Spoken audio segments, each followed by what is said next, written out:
Aujourd'hui, nous plongeons au cœur d'un sujet que beaucoup préfèrent éviter, la constipation. Si tu n'as jamais été constipé, alors cette vidéo n'est pas pour toi. Si oui, voyons avec un schéma comment ça arrive. Suis-moi pour tout comprendre avec des explications simples et claires. Sur ce schéma, tout commence avec le processus de digestion. Lorsque nous mangeons, les aliments sont broyés dans la bouche, transformés en chyme dans l'estomac,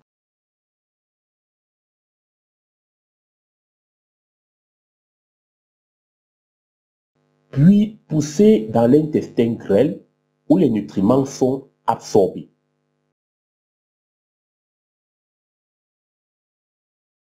Enfin, les résidus alimentaires arrivent dans le côlon, c'est-à-dire le gros intestin, pour former les selles.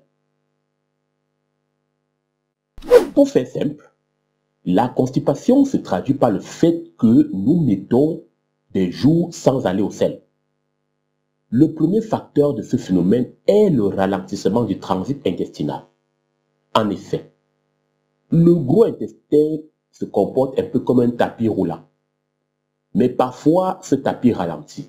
Et pourquoi? Une alimentation pauvre en fibres, un manque d'hydratation ou une faible activité physique peuvent en être la cause. Résultat, les déchets restent bloqués plus longtemps dans l'intestin. La constipation peut aussi être due à l'absorption excessive d'eau. Je m'explique. Quand le transit ralentit, les parois du gros intestin ou côlon absorbent davantage de l'eau. Les selles deviennent plus dures, sèches et difficiles à évacuer. On entre alors dans un cercle vicieux. La motilité intestinale peut être perturbée.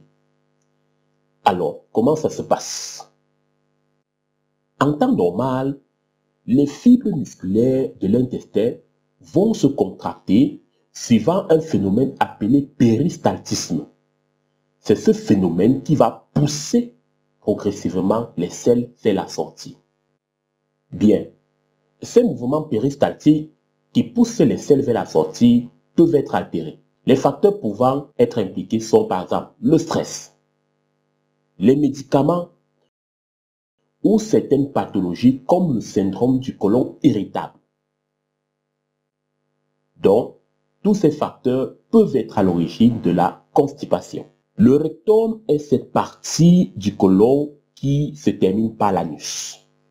Quand les selles dures atteignent le rectum, elles s'accumulent, étirent parfois et peuvent provoquer des douleurs ou même un blocage complet. C'est à ce stade que l'on ressent vraiment les inconforts de la constipation. Si rien n'est fait, la constipation peut entraîner des complications comme les hémorroïdes, les fissures anales ou alors une occlusion intestinale.